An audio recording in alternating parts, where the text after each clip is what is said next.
여러분 안녕하세요. 최신 세계 경제 뉴스를 발췌 소개하고 제 의견을 곁들이는 세계 경제는 지금 Current Issues of Global Economy 편집자 정견만입니다. 네, 8월 27일자 세계 경제는 지금 시작하겠습니다. 오늘 토픽 한 건, 단신 5건, 그리고 오늘의 명시는 한용운의 님의 침묵을 감상하시겠습니다. 오늘의 토픽은 제롬 파월 미 연준 의장이 현재 인플레이션이 너무 높아 금리를 추가 인상할 준비가 되어 있다면서 강한 경제와 완화되는 인플레이션이 더욱 조심스러운 대응을 요구하고 있다는 소식입니다. 네, 오늘 단신 5건을 올렸습니다. 첫 번째 단신은 EU의 맹주 독일 경제가 작년 4분기 그리고 올해 1분기에 마이너스 성장에 이어서 2분기에는 0% 성장에 그쳤다는 소식입니다. 독일 경제의 장단기 성장 전망도 부정적으로 보는군요. 두 번째 단신은 중국 인민은행이 1년 만기 우대 대출 금리는 10bp 인하에 그치고 5년 만기 우대 대출 금리는 4.2%로 동결하였다는 소식입니다. 세 번째 단신은 터키 중앙은행이 기존 금리를 17.5%에서 25%로 대폭 상향 조정하였는데요. 고물가를 잡기 위한 새로운 통화 긴축 정책으로의 이행을 의미하죠. 네 번째 단신은 15차 브릭스 정상회의가 남아공에서 개최되었는데요. 아르헨티나, 사우디, 이란 등을 6국을 새 가맹국으로 초대하였다는 소식입니다. 다섯 번째 단신은 다음 주 미국 금융시장 주요 이슈 및 일정입니다. 그리고 오늘은 스님으로서 독립운동가이자 시인인 한용운의 님의 침묵을 감상하시겠습니다. 네, 오늘의 토픽. Fed Chair Powell calls inflation too high and warns that you're prepared to raise further. CNBC 뉴스 보시죠. 네, 제롬 파월 연준 의장이 잭슨 홀 컨퍼런스 스피치에서 인플레이션이 너무 높아 금리를 추가 인상할 준비가 되어 있다고 발언하였습니다. 그러면서 강한 경제와 완화되는 인플레이션이 차기 FOMC에서 더욱 조심스러운 대응을 요구하고 있다고 하였습니다. 그런데 올해의 그 컨퍼런스 스피치와 작년도 컨퍼런스 스피치와 크게 달라진 점이 있는데요. 작년도 스피치에서는 간단, 명료, 그리고 단호하게 긴축 정책, 통화 정책이 필요하며 금리 인상과 함께 연준 자산 감축 추진을 하겠다고 했죠. 그런데 올해의 그 컨퍼런스 스피치에서는 그간의 금리 인상 그 효과를 인정하면서도 여전히 인플레이션이 높고 물가 상승 압력도 높아서 필요하면 추가 금리 인상할 준비가 되어 있다고 설명하였죠. 스피치 분량도 작년에 비해서 배 이상 늘어났고요. 특히 푸트노트, 각주를 많이 달았습니다. We are prepared to raise further if appropriate라는 결론을 도출하기 위해서 많은 부연 설명과 각주를 달은 거죠. 파월 의장은 현재 물가 관련 그 두 가지 위험 요소가 통화 정책에 포함되어 있는데 통화 긴축이 너무 약할 경우 타겟 물가 이상의 물가가 고착화되어서 더 높은 강도의 통화 긴축이 필요하고 결과적으로 더 많은 국민 경제적 비용을 초래한다고 하였고요. 반면 통화 긴축이 너무 강하면은 국민 경제에 해악을 준다는 거죠. 따라서 적정 통화 정책이 필요하다는 겁니다. 파월의 그 스피치에 대한 시장 반응을 보면요. 스피치 전에는 그 소폭 상승으로 출발하였습니다. 중립적 발언을 예상하였기 때문이죠. 그러나 스피치 직후에는 주가가 약세로 전환하였는데요. 예상보다 호키시한 스피치가 시작되었기 때문이죠. 그러나 스피치가 지난 후에는 주가가 상승 반전하였는데요. 시장이 그 발언 내용을 수용하는 분위기가 퍼졌고 최근 낙폭에 대한 반발 매수 그리고 다음 주 나올 PC 물가가 안정될 것으로 기대되었기 때문입니다. 참고로 스피치가 와이오밍에서 8시에 시작됐는데요. 뉴욕 증권거래소에서는 그 시간에 개장이 되어 있었죠. 시차 때문이죠. 파월은 그간의 긴축 내용과 그 성과를 설명하였는데요. 그간 11번의 기준금리를 인상해서 0%에서 5.25 내지 5.5%까지 올랐고 이는 22년 내 최고 기준금리입니다. 한편 연준은 대차 대조표 축소, 즉 보유자산 매각을 작년 6월부터 했는데요. 현재까지 9,600억 달러의 매각이 있었습니다. 한국 돈으로 1,300조 이상을 환수한 거죠. 기타 언급한 주요 내용을 보면은 페드는 PC 물가에 제일 주목하고 있으며 그 이자율의 물가 민감도를 주시하고 있다고 했는데요. 물가의 이자 민감도를 세 부문에서 나눠보면은 일반 상품의 경우 이자율에 대한 민감도가 높은데 특히 내구재가 그렇다는 거죠. 이자율이 올라가면은 가구 등 그런 내구재는 잘 싸지 않죠. 두 번째로 그 임대료 등 하우징 서비스에 대한 물가인데요. 임대 기간 등으로 처음엔 이자율이 덜 민감했다가 최근 빠르게 반응하고 있다는 겁니다. 세 번째로 그 논 하우징 서비스, 일반 서비스 물가인데요. 예를 들면은 그 의료 서비스, 음식 서비스, 그리고 교통비 등인데 이 부분이 이자율에 가장 덜 민감하다는 거죠. 금리가 올라도 이 부분은 쓴다는 거죠. 최근 물가 동향을 보면은 일반 상품 물가는 뭐 조금 오르거나 내리기도 하는데 서비스 물가는 계속 오르고 있죠. 파월의 그 스피치 이후에 시장의 기준금리 예상을 보면요. 9월 20일 FOMC에서는 현 금리 수준인 5.25에서 5.50%를 유지할 가능성이 지금 80%까지 올라갔고요. 9월에도 또다시 25bp 올려서 5.50 내지 5.75%로 갈 가능성이 20%입니다. 그러나 9월 20일 금리 인상을 하지 않는 경우 차기 FOMC 즉 11월 1일 FOMC에서는 금리 추가 인상 의견이 50 그리고 동결이 50으로 나옵니다. 현재로서는 판단하기 어렵다는 얘기죠. 8월 25일 그 파월 그 스피치 이후에 나온 주요 언론사들의 그 보도 내용을 보면은 그 제목을 보더라도 매우 호기시한 게 많죠. 네, 파월의 스피치 전문을 페드 그 홈페이지에서 따왔습니다. 상당히 긴 문장인데요. 시간 나실 때 찬찬히 읽어보실 것을 권합니다. 참고로 이번 그 스피치에서는 각주를 많이 달았는데요. 이 각주 부문은 게재를 생략하였습니다.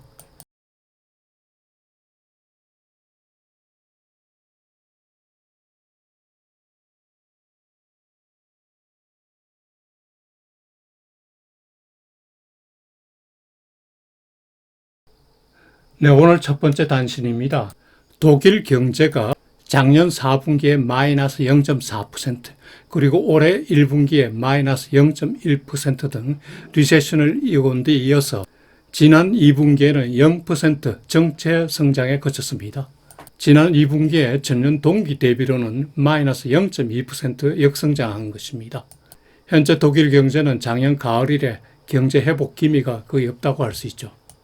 장단기 그 경제 전망도 매우 부정적입니다. 독일 경제 침체 주 요인을 보면요. 우선 소비자의 구매력이 약화된 거죠. 그리고 산업 주문 예약도 줄어들었습니다. 중국 경제 침체로 독일의 수출이 잘 안 되고 있고요. 특히 그 공격적인 금융 긴축 정책으로 소비 심리, 투자 심리가 약화된 겁니다. 2분기 GDP를 그 지출 부분별로 보면은 가계 소비는 0% 성장에 그쳤고 정부 소비가 0.1% 늘었습니다. 설비 투자도 0%로 정체되었고 수출은 마이너스 1.1%를 기록하였습니다. 향후 독일 경제 전망을 보면요. 오는 3분기에는 마이너스 0.2% 역성장이 예상되고 있고요. 올해 연간 전체로도 마이너스 0.2% 역성장이 예상되고 있습니다. 독일 중앙은행 분데스방크도 3분기 성장이 정체될 것으로 예상하네요. 독일 경제에 그나마 다행인 것은 노동시장이 견조하다는 것, 즉 현재 실업률이 5.6%니까 뭐 괜찮은 수준입니다. 임금이 상승하고 있고요. 그리고 인플레이션이 둔화되고 있죠. 현 독일 소비자 물가는 작년 동기 대비 6.1% 상승한 것으로 나왔습니다. 그리고 경상수지도 흑자 기조를 유지하고 있다는 겁니다. GDP에 대한 그 경상수지가 4.2%니까 좋은 겁니다. 두 번째 단신은 중국 인민은행이 우대 대출 금리를 소폭 인하하는 데 그쳤다는 소식입니다. 인민은행은 전전주에 그 MLF 1년 만기 대출 금리를 10bp 인하하였는데요. 그 후속 조치로 이번에 그 우대 대출 금리를 인하한 거죠. 그런데 인민은행은 1년 만기 우대 대출 금리를 10bp 인하하는 데 그쳤습니다. 3.55에서 3.45%로 내렸네요. 그러나 시장에서 예상되었던 5년 만기 우대대출 금리는 4.2%로 동결하였습니다. 5년 만기 대출은 그 부동산 대출과 연관되어 있기 때문에 투자자들이 그 인하를 예상하였죠. 로이터 통신은 15bp 인하를 예상하였다가 이게 빗나간 거죠. 시장에서는 PBOC의 그 금리 인하가 시장의 기대 이하였다고 평가하고 있습니다. 부동산 경기의 심각한 침체를 탈피하기 위해서는 보다 강력한 대치가 필요했는데 그게 덜 됐다는 거죠. 시장은 실망매로 홍콩에서는 1.8%, 상해에서는 1.2% 주가 하락하였습니다. 위엔달러 환율도 하락하였고요. 아시겠지만 최근 중국 경제 문제점은 첫째, 부동산 경기 침체죠. 그리고 디플레이션 위험이 도사리고 있죠. 디플레이션 위험이 발생 빈도는 낮으나 더 위험할 수도 있죠. 세계 경제 침체 등으로 그 수출이 둔화되고 있고요. 청년 실업률이 급등하고 있죠. 최근에 그 실업률을 발표하면서 청년 실업률은 발표하지 않았습니다. 제 생각에 부동산뿐만 아니라 중국 경제 전반에 확산되는 문제점들에 대한 종합 대책이 필요한 시점이라고 생각됩니다. 디플레이션, 청년 실업 문제 등 사회적 문제로 비화되기 전에 차단해야 되겠죠. 조만간 그 정부의 대책, 큰 대책이 나오지 않을까 이런 생각이 듭니다. PBOC가 이번에 금리 인하를 소폭한 것은 정부의 종합 대책 속에 금리 인하를 포함하기 위한 사전포석이라는 느낌이 듭니다. 네, 세 번째 단신. 터키 중앙은행이 기준금리를 17.5%에서 25%로 대폭 상향 조정하였습니다. 예상의 대폭 인상인데요. 물가 안정을 위한 새로운 통화 정책으로의 이행을 하는 게 아닌가 이렇게 보이네요. 시장에서는 오랜만에 터키 리라가 상승하고 주가가 올랐습니다. 터키 물가를 보면 작년 10월에 85%까지 전년 동기 대비 85%까지 올랐었죠.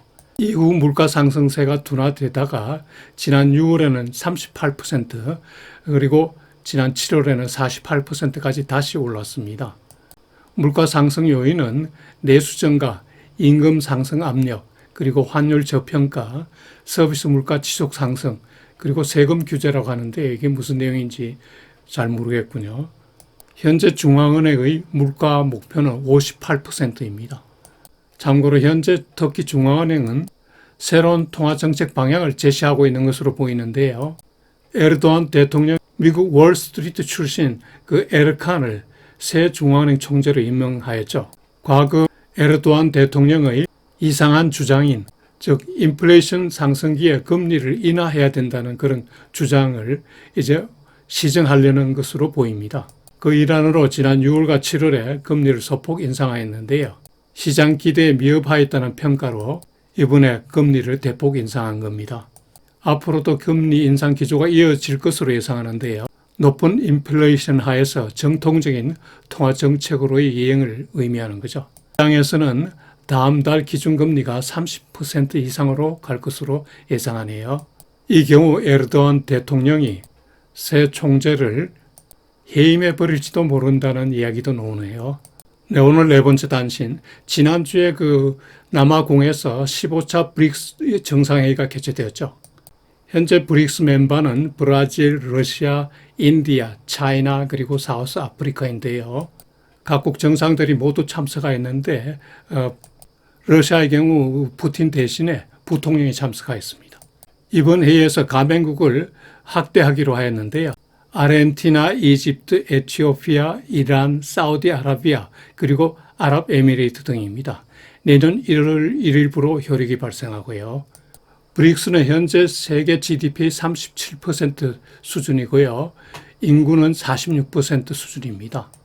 발전개도국의 그 이해관계 정진인데 새로운 세계 질서 형성에 어느 정도 영향을 끼칠지 궁금하군요.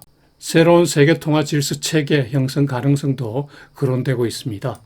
예를 들면 영내 무역, 외환거래, 결제통화 창설이 예상되죠. 이게 현실화되면은 US 달러의 그 기축통화 위상이 다소 줄어들 가능성도 있습니다. 기존 그 IMF, IBRD의 역할을 보충 내지 대응하는 것도 가능시 되겠죠.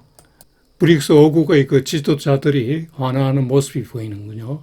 네, 다음 주 미국 금융시장 주요 이슈 및 일정 보시죠. 지난주에는 그 긴축 정책 장기화 우려, 그리고 중국 경제 악화 우려 등으로 약세가 이어지다가 주말에 그 반발 매수, 그리고 파월 의장의 발언을 소화한다는 등으로 다우는 0.50% 하락하였지만 S&P와 나스닥은 소폭 상승하였습니다. 국제 수익률은 그 페드의 긴축 정책 장기화 우려로 지난주에도 소폭 상승을 지속하였습니다. 특히 2년물이 14bp 올랐습니다. 주말 국제 수익률 10년물은 4.23%, 2년물은 5.08%까지 올랐습니다. 다음 주에는 경제 지표 발표가 많습니다. Job Openings, 새 일자리 지수가 수요일 날 발표되고 페드가 가장 관심 있는 개인 소비 지출 물가, PC 물가 동향이 발표됩니다. 그리고 8월 중 고용 보고서가 금요일 날 발표되죠.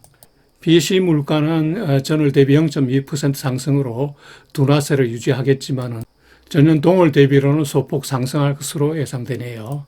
여기다 개인 소비 지출 증가 추세가 이어질 것으로 보입니다.